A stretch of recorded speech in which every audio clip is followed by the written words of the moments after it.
بسم اللہ الرحمن الرحیم۔ سامعین کرام، آپ سن رہے ہیں دبیر حسین رضوی مرحوم کی تفتیشی کہانیوں میں سے ایک اردو کہانی سیاست، سچ اور سزا۔ مجھے امید ہے آپ کو میری یہ کہانی پسند آئے گی۔ آپ نے اگر ابھی تک میرا چینل کہانی گھر سبسکرائب نہیں کیا تو ابھی میرے چینل کو سبسکرائب کر کے بیل نوٹیفیکیشن آن کر لیجئے تاکہ آنے والی ہر نئی کہانی کی اطلاع بر وقت آپ تک پہنچ سکے۔ جرم اور سراغ رسانی کی اس کہانی میں آپ کو جرم بھی ہوتا نظر آئے گا اور سراغ رسانی بھی، لیکن یہ کہانی آپ اس توقع سے نہ سنیے گا کہ اس میں آپ کو جرائم پیشہ افراد خفیہ وارداتیں کرتے ملیں گے یا کسی حسین و جمیل دوشیزہ کی رقابت میں کوئی قتل ہوا ہوگا اور میں نے شب و روز کی سراغ رسانی سے مجرموں کو پکڑ کر کیفر کردار تک پہنچا دیا ہوگا۔ اس کہانی میں سراغ رساں حکومت ہے اور مجرم بھی خود حکومت ہی ہے۔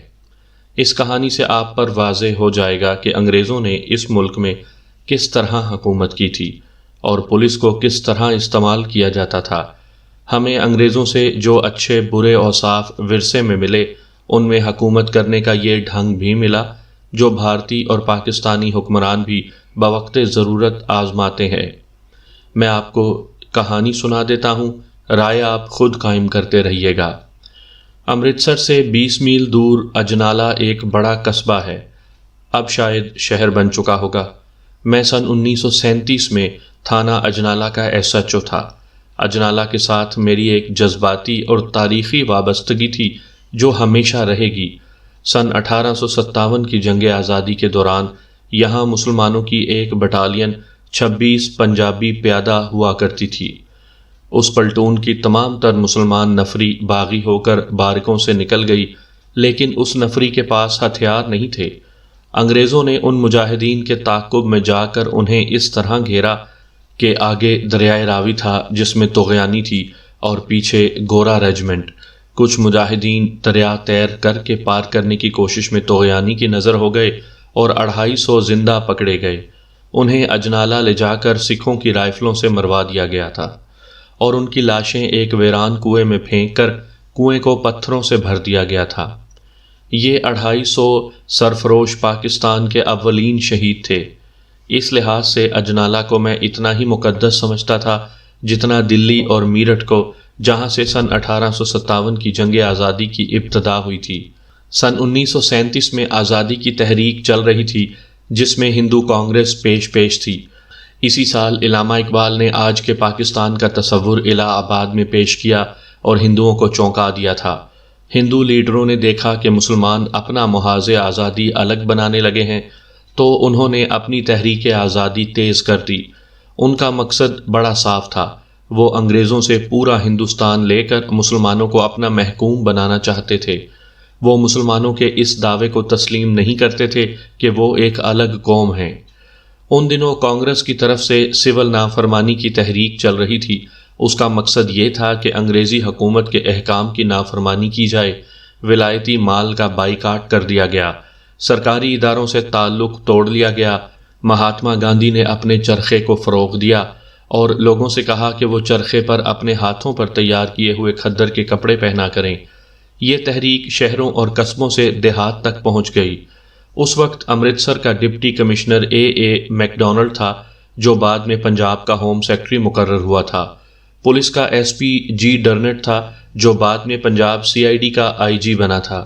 DSP ایک مسلمان خان بہادر سید نور حسین شاہ تھے جو کمشنر پولیس کے عہدے سے ریٹائر ہوئے تھے۔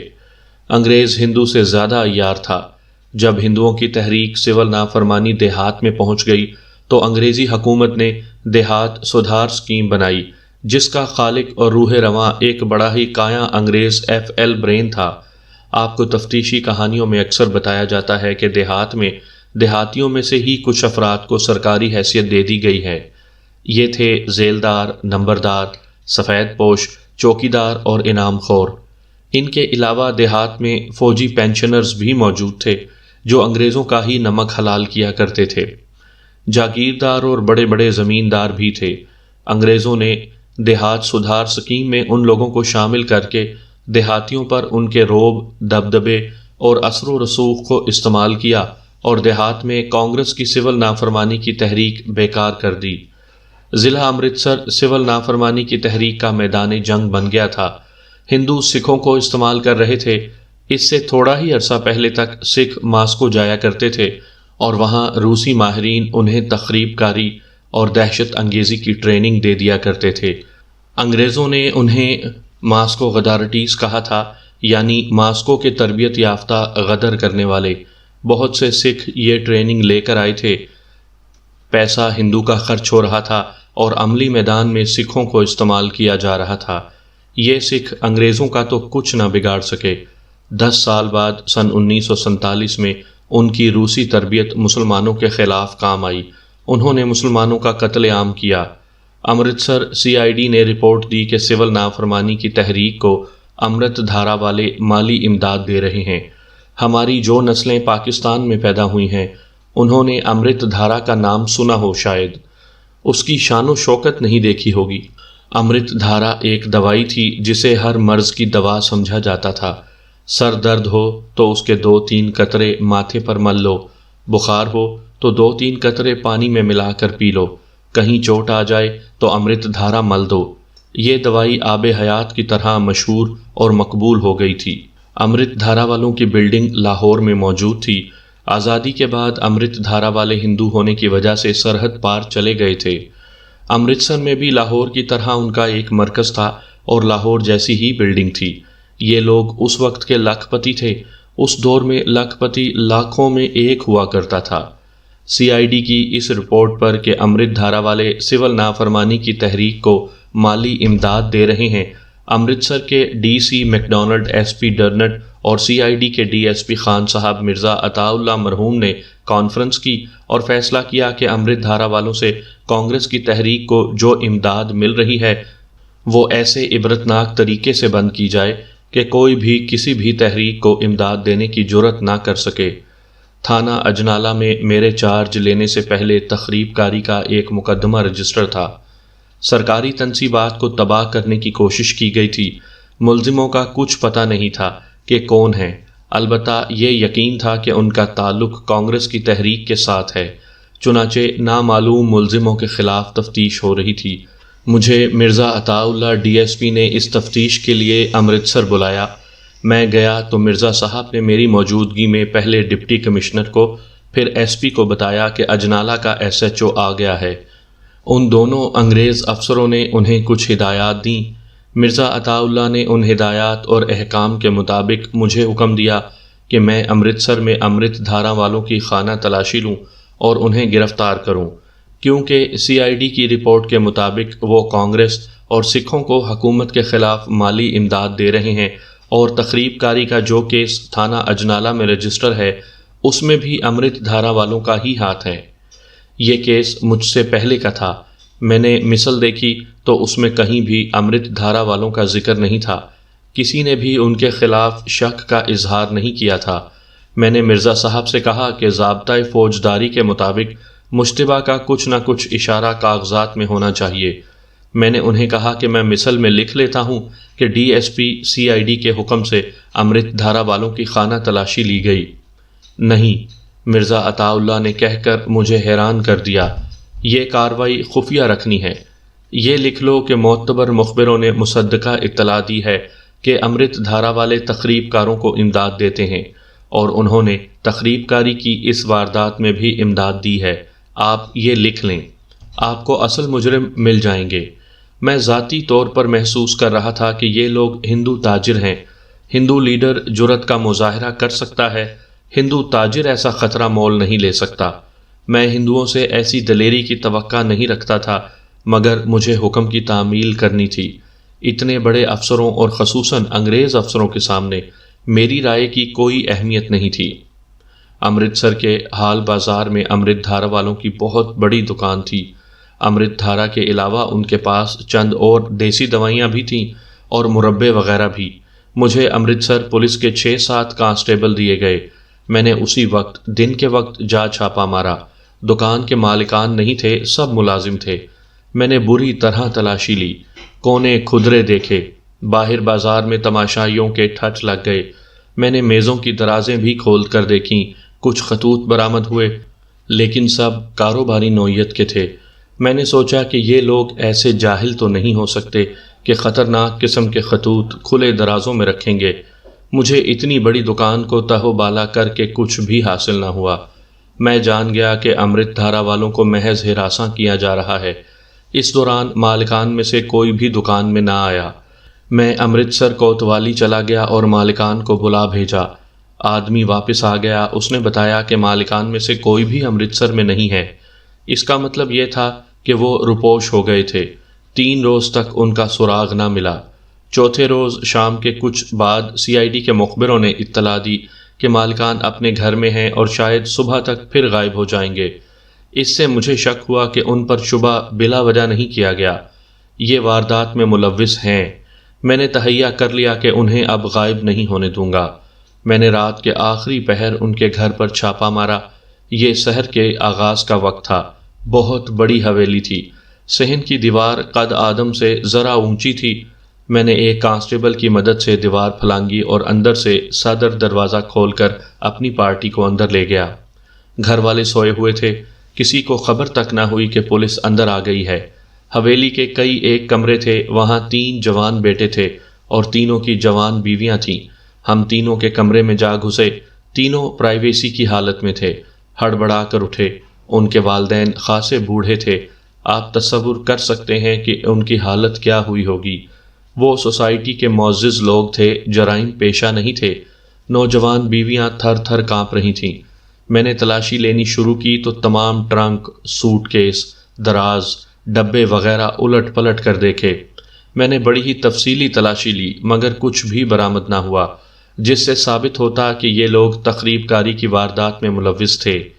میں باپ بیٹوں کو دفعہ 54 شبہ کوی کے تحت کوتوالی لے گیا اور انہیں باقاعدہ گرفتار کر کے تفتیش شروع کر دی۔ میں نے صاف بتا دیا کہ ان پر کیا الزام ہے۔ انہوں نے پرزور انکار کیا۔ میں اتنی آسانی سے ان کے انکار کو تسلیم نہیں کر سکتا تھا۔ اتنے میں ہندو، مسلمان اور سکھ معززین کوتوالی میں ہجوم کر کے آ گئے۔ سب حیران اور پریشان تھے کہ ان لوگوں کو کس جرم میں گرفتار کیا گیا ہے۔ سب مجھ پر زور دے رہے تھے کہ یہ خاندان کوئی جرم نہیں کر سکتا۔ امرت دھارا والوں کی نوجوان بیویاں بھی کوتوالی میں آ گئی تھیں اور سب کو بتا رہی تھیں کہ میں نے کس طرح ان کے گھر پر چھاپا مارا اور کس توہین آمیز طریقے سے تلاشی لی ہے۔ میں اس ہجوم کو، اس کی التجاؤں اور اس کے احتجاج کو دیکھ کر چکرا گیا۔ مجھے کسی کا ڈر تو نہیں تھا، میں انگریز بادشاہ کا تھانے دار تھا، لیکن انسان کی حیثیت سے مجھے دلی تکلیف ہو رہی تھی۔ میں ان لوگوں کو مطمئن کرنے کی کوشش کر ہی رہا تھا کہ مشہور و معروف بیرسٹر ڈاکٹر سیف الدین کچلو، جو کانگریسی لیڈر بھی تھے، آ گئے۔ انہوں نے بھی کہا کہ یہ خاندان ایسا کوئی جرم نہیں کر سکتا۔ میں نے انہیں کہا کہ وہ بیرسٹر ہیں، ضابطہ فوجداری کو سمجھتے ہیں، وہ سٹی مجسٹریٹ کی عدالت میں ضمانت کی درخواست دے دیں۔ انہوں نے ایسے ہی کیا۔ سٹی مجسٹریٹ انگریز تھا، اس نے ملزموں کو اپنی عدالت میں بلوایا۔ خانہ تلاشی میں کچھ بھی برآمد نہیں ہوا تھا۔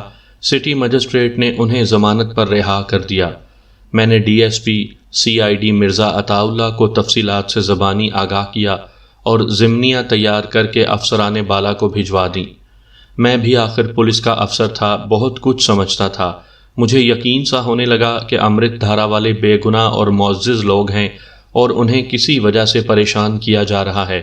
میرے اپنے بھی مخبر تھے، ہر تھانے دار کے اپنے ذاتی مخبر ہوتے ہیں۔ میں نے انہیں کہا کہ مجھے معلوم کر دیں کہ امرت دھارا والوں کے خلاف کیا واقعی کوئی ٹھوس شبہ یا کسی کی ان کے ساتھ کوئی دشمنی ہے۔ مجھے صحیح رپورٹ مل گئی۔ آپ بھی غور فرمائیے کہ حکومت یا افسران بالا جب پولیس کو اپنے ذاتی مقاصد کے لیے استعمال کرتے ہیں تو پولیس کس طرح من مانی کرتی اور لوگوں کو کس طرح پریشان کرتی ہے۔ مجھے بتایا گیا کہ DSP CID مرزا عطا اللہ کا اردلی ہیڈ کانسٹیبل، جس کا نام غالباً صدیق تھا، امرت دھارا والوں سے دوائیاں بلا قیمت لے آتا تھا۔ ان کے پاس مربے اور تیل بھی ہوتے تھے۔ اردلی اس روب سے کہ وہ CID SP کا اردلی ہے، مربے وغیرہ بھی مفت اٹھا لاتا تھا۔ اس کی دیکھا دیکھی CID کے عملے کے کچھ اور آدمیوں نے بھی امرت دھارا والوں سے مفت اشیاء اور دوائیاں لینی شروع کر دیں۔ ظاہر ہے کوئی دکاندار اتنا زیادہ نقصان برداشت نہیں کر سکتا ایک روز دکان کے کسی مالک یا ملازم نے مرزا عطا اللہ کے اردلی کو ٹکا سا جواب دے دیا۔ تلخ کلامی بھی ہوئی۔ CID والوں نے یہ انتقامی کارروائی کی کہ تحریری رپورٹ دے دی کہ معتبر مخبروں نے مصدقہ اطلاع دی ہے کہ امرت دھارا والے کانگریس کی تخریبی کارروائیوں کو مالی امداد دے رہے ہیں اور اجنالہ تھانے کی واردات میں بھی ان کا ہاتھ ہے۔ انگریز افسر بڑے حساس تھے۔ انہوں نے امرت دھارا والوں کے خلاف فوری کارروائی کا حکم دے دیا اور یہ کارروائی مجھ سے کروائی۔ میں اپنے کردار اور اپنے ایمان کے ہاتھوں مجبور تھا۔ اب تو میں بڑی مضبوط زمین پر کھڑا تھا، کیونکہ ان ملزموں یا مشتبہ افراد سے اتنی سخت تلاشی کے باوجود کچھ بھی برآمد نہیں ہوا تھا۔ میں نے اپنے مخبروں کے حوالے سے CID کے عملے کے خلاف رپورٹ لکھی کہ انہوں نے ذاتی رنجش اور مفت خوری کی وجہ سے سوسائٹی کے معزز افراد کی اتنی زیادہ بے عزتی کروائی اور پولیس کو غلط راہ پر ڈالا اور وقت ضائع کیا۔ میں نے یہ رپورٹ خفیہ طور پر امرتسر پولیس کے DSP خان بہادر سید نور حسین شاہ کو بھیج دی۔ اس کی نقلیں انہی کی معرفت SP اور ڈپٹی کمشنر کو بھیجیں۔ ان سب نے یہ رپورٹ CID کے DSP مرزا عطا اللہ کو برائے تحقیقات اور کارروائی بھیج دیں۔ مجھے توقع تھی کہ متعلقہ افراد کے خلاف کارروائی ہوگی، لیکن پتہ چلا کہ SP اور ڈپٹی کمشنر نے میری رپورٹ کو اچھی نظر سے نہیں دیکھا۔ اس کی وجہ یہ معلوم ہوئی یہ رپورٹ مرزا عطا اللہ کو اچھی نہیں لگی تھی، شاید اس لیے کہ اس میں ان کا اردلی اور سٹاف ملوث تھا، اور شاید اس لیے بھی کہ ان کا اردلی جو امرت دھارا سے دوائیاں، مربے اور تیل وغیرہ مفت اٹھا لاتا تھا، وہ مرزا صاحب کے گھر بھی جاتے ہوں۔ بہرحال میری رپورٹ سرد خانے میں ڈال دی گئی۔ کسی کے خلاف نہ تحقیقات ہوئیں نہ کوئی کارروائی۔ مجھے واپس اپنے تھانے اجنالہ چلے جانے کا حکم مل گیا۔ کچھ روز بعد اخباروں میں پنجاب کی صوبائی کانگریس کی طرف سے ایک جلسے کا اعلان ہوا، جس میں جلسے کی تاریخ اور وقت بھی بتا دیا گیا۔ جلسہ تھانہ اجنالہ کے موضع فتح وال میں ہو رہا تھا۔ اپنے علاقے میں جہاں کہیں جلسہ ہو وہاں امن و امان قائم رکھنا اور کوئی اشتعال انگیز تقریر نہ ہونے دینا میری ذمہ داری تھی۔ چونکہ ان دنوں سیاسی حالات کشیدہ تھے اور بد امنی کا خطرہ تھا، اس لیے میں نے اپنے بالائی افسروں سے پوچھا کہ میں جلسہ ہونے دوں یا روک دوں۔ مجھے بتایا گیا کہ جلسہ ہونے دو، معمول کے مطابق پولیس کی کچھ نفری بھیج دینا۔ جلسے کے روز میں نے اپنے ASI شہاب الدین کو چند ایک کانسٹیبل دے کر فتح وال بھیج دیا۔ یہ جگہ اجنالہ سے 7-8 میل دور تھی۔ شام سے کچھ دیر پہلے ایک آدمی ASI شہاب الدین کا رکا لیے فتح وال سے گھبرایا ہوا آیا۔ رکے میں لکھا تھا کہ جلسے میں دنگا فساد ہو گیا ہے، 2 مسلمان قتل اور 5 زخمی ہو گئے ہیں۔ میں نے فوری طور پر FIR تحریر کی۔ میری یادداشتوں میں اس کا نمبر 26 مورخہ 13/3/1937 زیر دفعہ 302-307 تعزیرات ہند لکھا ہوا ہے۔ میں گھوڑے پر سوار ہوا اور موقع واردات کو روانہ ہو گیا۔ میں نے راستے میں 1-2 کاریں دیکھیں۔ یہ کانگریسی لیڈر تھے جو جلسے کی گڑبڑ سے بھاگے ہوئے امرتسر کو جا رہے تھے۔ میں جلسے کی جگہ پہنچا تو پنڈال گرا ہوا تھا، لوگ دور دور کھڑے تھے، 2 لاشیں پڑی تھیں، 5 افراد زخمی تھے۔ میں نے تفتیش اپنے ہاتھ میں لے لی، ذیلدار، نمبردار اور سفید پوش کو بلایا، کچھ اور لوگوں کو بھی پابند کر لیا۔ ذیلدار مسلمان تھا، اس کا نام خورشید عالم تھا۔ اس نے مجھے رازداری سے بتایا کہ اسے تحصیلدار کی طرف سے حکم ملا کہ جلسے میں گڑبڑ پیدا کر کے اسے ناکام بنانا ہے۔ تحصیلدار سکھ اور نائب تحصیلدار ہندو تھا۔ مجھ پر یہ انکشاف ہوا کہ مجھے یہ کہا گیا کہ جلسہ ہونے دیا جائے اور میں معمول کے مطابق چند ایک لاٹھی بردار کانسٹیبل بھیج دوں۔ یہ تو مجھے ویسے بھی بھیجنے ہی تھے، مگر تحصیلدار اور نائب تحصیلدار سے انہی اعلیٰ انگریز افسروں نے درے پردہ کہا تھا کہ جلسہ درہم برہم کرنا ہے۔ اس جلسے میں جن لیڈروں کو تقریر کرنی تھی ان میں قابل ذکر یہ تھے: میاں افتخار الدین مرحوم جو اس وقت پنجاب پروونشل کانگریس کمیٹی کے صدر تھے، غازی عبد الرحمن کانگریسی، شیخ حسام الدین احرار، اس وقت احرار پارٹی کانگریس کا ساتھ دے رہی تھی، حکیم سکندر خضر، سکھ خاتون بی بی Raghbir Kaur, member Punjab legislative assembly. وہاں سے تحصیلدار اور نائب تحصیلدار جا چکے تھے۔ میں نے دونوں لاشوں کو پوسٹ مارٹم کے لیے امرتسر بھجوانے کا انتظام کیا اور عینی شاہدوں کو بیانات لینے لگا۔ انہوں نے بتایا کہ یہاں 7 بھائی ہیں، وہ مسلمان مانجی ہیں، 7 گرانڈیل ہیں اور بدماش بھی، ان سے سب ڈرتے ہیں۔ جلسہ شروع ہوا، تقریر ہو رہی تھی کہ 7 بھائی لاٹھیوں سے مسلح آ گئے۔ ان میں سے ایک نے تقریر کرنے والے کو للکار کر کہا، اوئے بکواس بند کرو۔ ایک سکھ سردار اچھر سنگھ چینا نے اٹھ کر للکار کا جواب دیا، خبردار، ایک قدم اور آگے بڑھایا تو خون ہو جائے گا۔ کچھ اور سکھ اٹھ کھڑے ہوئے، 7 بھائیوں نے پنڈال کی رسیاں کاٹنی شروع کر دیں۔ جلسے میں 3-4 ہزار افراد تھے، سب جانتے تھے کہ یہ 7 بھائی مسلمان ہیں، چنانچہ صورت ہندو مسلم فساد کی پیدا ہو چکی تھی۔ انگریز افسر یہی صورت پیدا کرنا چاہتے تھے۔ ان کا دوسرا مقصد یہ تھا کہ اس بہانے چیدہ چیدہ لیڈروں کو گرفتار کر لیا جائے۔ سکھوں اور 7 بھائیوں کی لڑائی ہوئی، اس کے نتیجے میں 2 بھائی مارے گئے، باقی 5 زخمی ہوئے۔ وہ بے ہوش تھے، بیان دینے کے قابل نہیں تھے۔ CID کا اسٹینوگرافر بھی وہاں موجود تھا جو تقریریں قلم بند کر رہا تھا۔ میں نے اسے کہا کہ جو تقریریں ہو چکی تھیں وہ مجھے پڑھ کر سنائے۔ اس نے پڑھ کر سنائیں۔ کسی بھی تقریر میں اشتعال انگیز الفاظ استعمال نہیں کیے گئے تھے۔ کوئی ایک بھی تقریر ایسی نہیں تھی جس سے کسی فرقے، کسی مذہب یا حکومت کی توہین ہوتی ہو۔ میں نے اسٹینوگرافر کی نوٹ بک اپنے قبضے میں لے لی۔ سورج غروب ہو چکا تھا، میں تفتیش میں مصروف تھا کہ رات کو CID کے DSP مرزا عطا اللہ آ گئے اور ان کے ساتھ ایک اینگلو انڈین DSP تھا۔ ان کے فوراً بعد SP ڈرنٹ اور ڈپٹی کمشنر میکڈونلڈ بھی آ گئے۔ انہوں نے الگ بیٹھ کر میٹنگ کی جس میں مجھے شریک نہ کیا گیا۔ اس کے بعد اینگلو انڈین DSP میرے پاس آیا۔ ان 2 آدمیوں کے قتل کے الزام میں صوبائی کانگریس اور امرتسر کانگریس کے لیڈروں کو گرفتار کر لو، اس نے مجھے کہا، کہنا کہ یہی قاتل ہیں، اس دوہرے قتل کی ذمہ داری ان پر ڈالنی ہے۔ لیکن جناب، میں نے کہا، CID کے اسٹینوگرافر یعنی شارٹ ہینڈ رپورٹ نے جو تقریریں ریکارڈ کی ہیں وہ توجہ طلب ہیں، ان میں کوئی ایک بھی لفظ ایسا نہیں جس میں اشتعال پایا جاتا ہو۔ لیڈروں پر شبے کا کوئی جواز ہونا چاہیے۔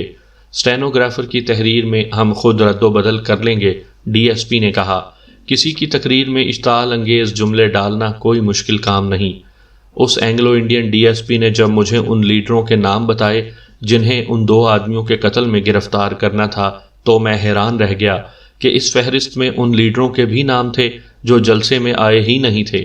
یہ تھے ڈاکٹر سیف الدین کچلو، ڈاکٹر سیتا پال اور ڈاکٹر گوپی چند بارگوا۔ لیکن جناب، یہ سیاسی نوعیت کا قتل ہے، میں نے کہا۔ ان لیڈروں نے 2 آدمیوں کو قتل نہیں کیا، یہ دنگا فساد میں مارے گئے ہیں۔ اس کے علاوہ آپ میرے ہاتھوں ان لیڈروں کو بھی گرفتار کروانا چاہتے ہیں جو جائے واردات پر تھے ہی نہیں، نہ جانے کہاں تھے۔ وہ بیان دے دیں گے کہ جلسے میں تو تھے ہی نہیں۔ میں ابھی اپنی بات پوری کر بھی نہیں پایا تھا کہ SP ڈرنٹ اور DSP مرزا عطا اللہ آ گئے۔ مرزا اور اینگلو انڈین DSP نے SP اور ڈپٹی کمشنر کو بتا دیا کہ کچھ لیڈروں کو ان 2 آدمیوں کے قتل کے بہانے گرفتار کرنا ہے، لیکن یہ سب انسپکٹر یعنی میں اس کے خلاف دلائل پیش کر رہا ہوں۔ تمہیں جو حکم دیا گیا ہے اس کی تعمیل کرو، SP نے مجھے کہا اور ڈپٹی کمشنر نے اس کی تائید کر دی۔ میرا دماغ پھر گیا۔ میں خوش آمدی قسم کا تھانے دار نہیں تھا، نہ میں واجبی سا پڑھا ہوا تھا۔ میں علی گڑھ یونیورسٹی کا گریجویٹ تھا۔ اس زمانے میں کوئی گریجویٹ ملا کرتا تھا۔ میٹرک کو بہت بڑی سند سمجھا جاتا تھا۔ میرے والد محترم پولیس میں DSP تھے، ان کی خواہش تھی کہ میں پولیس کی نوکری کروں۔ مجھے درس و تدریس کا پیشہ پسند تھا۔ تھانے داری کی نسبت اسکول ماسٹری اچھی لگتی تھی، مگر والد محترم کا اصرار تھا کہ میں پولیس میں ہی جاؤں۔ میں نے انہیں پولیس کی نوکری کے خلاف جو دلائل دیے تھے ان میں ایک یہ دلیل تھی کہ انگریزوں کی نوکری نہیں کرنا چاہتا۔ میں برداشت نہیں کر سکوں گا کہ انگریز کسی بے گناہ کو میرے ہاتھوں گرفتار کروائیں۔ میں اپنا ضمیر انگریز کے حوالے نہیں کر سکتا۔ والد محترم کے اصرار پر میں نے پولیس کی نوکری کر لی اور ASI بن گیا، لیکن جو خطرہ مجھے نظر آ رہا تھا وہ سامنے آ گیا۔ مجھے انگریز افسر حکم دے رہے تھے کہ میں بے گناہ لیڈروں کو گرفتار کروں۔ ایک بات اور بھی آپ کو بتا دوں، ہندوؤں کی یہ خصلت تھی کہ مسلمانوں کے خلاف جھوٹے مقدمے کروا کے انہیں گرفتار کروا دیا کرتے تھے۔ اب ہندو لیڈروں کو گرفتار کرنے کا مجھے موقع مل رہا تھا، لیکن یہ مسلمان کا شیوا نہیں کہ یوں اوچھا وار کرے۔ جب ان انگریز افسروں نے مجھے لیڈروں کی گرفتاری کا حکم دیا تو میں نے صاف انکار کر دیا۔ ایک دلیل یہ دی کہ میں کسی بے گناہ کو گرفتار کرنا گناہ سمجھتا ہوں، اور دوسری دلیل یہ کہ عدالت میں جا کر مقدمہ خراب ہو جائے گا اور حکومت رسوا ہو جائے گی۔ وہیں میری پیٹی اتروا دی گئی اور مجھے معطل کر کے امرتسر پولیس لائنز میں بھیج دیا گیا۔ اجنالہ تھانہ میں ایک ہیڈ کانسٹیبل محرر سردار ہزارہ سنگھ تھا، وہ بھی میری طرح گریجویٹ تھا۔ وہ بھی معطل ہو کر پولیس لائنز امرتسر میں آ گیا۔ وجہ یہ ہوئی کہ اینگلو انڈین ڈی ایس پی نے ایک رکا اجنالہ تھانے میں بھیجا جس میں یہ حکم لکھا ہوا تھا کہ روزنامچہ روک کر رکھے۔ یہ رکا ہزارہ سنگھ کو دیا گیا تھا۔ روزنامچہ رکوانے کا مقصد یہ تھا کہ اس میں لیڈروں کی گرفتاری کا جواز اور عمل شامل کرنا تھا۔ یہ ڈی ایس پی فتح وال سے واپس جاتے ہوئے اجنالہ تھانے میں گیا۔ اس نے وہ رکا مانگا جس پر اس نے روزنامچہ روکنے کا حکم لکھا تھا۔ یہ ایک غیر قانونی حکم تھا، اس لیے ڈی ایس پی اپنا رکا ضائع کرنا چاہتا تھا۔ یہ ایک دستاویزی ثبوت تھا جو عدالت میں پولیس کے خلاف استعمال ہو سکتا تھا۔ ہزارہ سنگھ نے کہا کہ رکا معلوم نہیں کہاں رکھ دیا تھا۔ اس نے تلاش کیا مگر نہ ملا۔ ڈی ایس پی نے ہزارہ سنگھ کو معطل کر کے امرتسر پولیس لائنز بھیج دیا۔ ایک دو روز بعد اجنالہ تھانے کا ایک کانسٹیبل بھی معطل ہو کر امرتسر پولیس لائنز میں آ گیا۔ معلوم نہیں اس پر یہ شبہ کس بنا پر کیا گیا تھا کہ اس نے Anglo Indian D S P کا رکا تھانے سے چرا کر کانگریسی لیڈروں تک پہنچا دیا ہے۔ جلسے میں جو ہنگامہ ہوا تھا اس کی تفتیش پنجاب سی آئی ڈی کے انسپیکٹر رائے صاحب لالا سنت رام کے سپرد کر دی گئی۔ وہ اجنالہ چلا گیا۔ اس نے سی آئی ڈی کے ڈی ایس پی کے ساتھ تفتیش مکمل کی۔ دونوں بھائیوں کو قتل کرنے والے اچھر سنگھ چینا اور اس کے ساتھی پکڑے گئے۔ میں بھی انہی کو گرفتار کرنا چاہتا تھا مگر مجھ سے بے گناہ افراد گرفتار کروائے جا رہے تھے۔ آخر اصل مجرموں کو ہی پکڑا گیا اور عدالت میں چالان پیش کر دیا گیا۔ صفائی کے وکیل نے عدالت میں درخواست دی کہ اس کیس کے سلسلے میں اجنالہ کے ایک سب انسپیکٹر، ایک ہیڈ کانسٹیبل اور ایک کانسٹیبل کو معطل کر کے لائن حاضر کر دیا گیا ہے۔ ان تینوں کو بطور گواہ عدالت میں طلب کیا جائے۔ عدالت نے درخواست منظور کر لی۔ دراصل کانگریسی لیڈروں تک یہ راز ہم نے ہی پہنچایا تھا کہ انگریز پولیس افسر اس ہنگامے کے بہانے لیڈروں کو گرفتار کرنا چاہتے تھے اور ہم نے انکار کر دیا۔ ہم تینوں معطل تھے اور پولیس لائنز میں ایک ہی کمرے میں رہتے تھے۔ ہمیں معطلی کی تنخواہ اصل تنخواہ کا چوتھائی حصہ ملا کرتی تھی۔ کانگریسی لیڈروں نے ایک آدمی کی معرفت ہم سے خفیہ رابطہ قائم کر کے ہمیں بلایا۔ ہم رات کو چپکے سے کھسک گئے اور لیڈروں سے ملے۔ انہوں نے ہمیں کہا کہ ہم تینوں نے، خصوصاً میں نے، حق اور انصاف کی خاطر اپنی نوکری خطرے میں ڈال دی ہے۔ انہوں نے ہمیں خراج تحسین پیش کر کے خاصی رقم پیش کی۔ ہم تینوں نے رقم لینے سے انکار کر دیا۔ ہماری ملاقات جن لیڈروں سے ہوئی وہ تھے بابا سوہن سنگھ بھکنا اور سردار سوہن سنگھ جوش ایم ایل اے۔ یہاں میں ایک وضاحت ضروری سمجھتا ہوں۔ سیاسی نظریات کے لحاظ سے میں کانگریسی نہیں تھا۔ میں کانگریس کو ہمیشہ ہندوؤں کی پارٹی سمجھتا رہا ہوں۔ اس کے باوجود میں ان کا ساتھ دے رہا تھا۔ اس کی وجہ یہ تھی کہ مجھے انگریزی راج کے خلاف نفرت تھی۔ اب تو انگریز افسروں نے اپنے ایک ناجائز اور غیر قانونی حکم کی تعمیل نہ کرنے کی پاداش میں مجھے معطل کر دیا تھا۔ میں انہیں انتقاماً ذلیل کرنا چاہتا تھا۔ اس ملاقات کے بعد میں بابا سوہن سنگھ اور سردار سوہن سنگھ سے ملتا رہا۔ یہ ملاقات ہفتہ اتوار کی درمیانی رات کھیتوں میں ہوا کرتی تھی۔ عدالت میں اچھر سنگھ اور اس کے ساتھیوں کے خلاف مقدمہ زیر سماعت تھا۔ کانگریسی لیڈر ہمیں ان کے بیرسٹروں سے ایک لمبی ملاقات کروانا چاہتے تھے۔ بیرسٹر چوٹی کے تھے۔ ایک تھے ڈاکٹر سیف الدین کچلو اور دوسرے تھے املوک رام کپور۔ دونوں لاہور میں ہائی کورٹ میں پریکٹس کرتے تھے۔ لاہور سے ہر پیشی پر امرتسر جایا کرتے تھے۔ عدالت نے ان کی یہ درخواست منظور کر لی تھی کہ ہم تینوں کو گواہوں کے طور پر عدالت میں طلب کیا جائے۔ کیس سیشن کورٹ میں تھا۔ دونوں بیرسٹر ہمیں تفصیل سے بتانا چاہتے تھے کہ ہم عدالت میں کیا بیان دیں اور بالکل سچ بولیں۔ اس ملاقات کے لیے ہفتہ اتوار کی درمیانی رات مقرر کی گئی۔ ہمیں امرتسر سے لاہور آنا اور واپس جانا تھا۔ لائنز سے غیر حاضری کو خفیہ بھی رکھنا تھا۔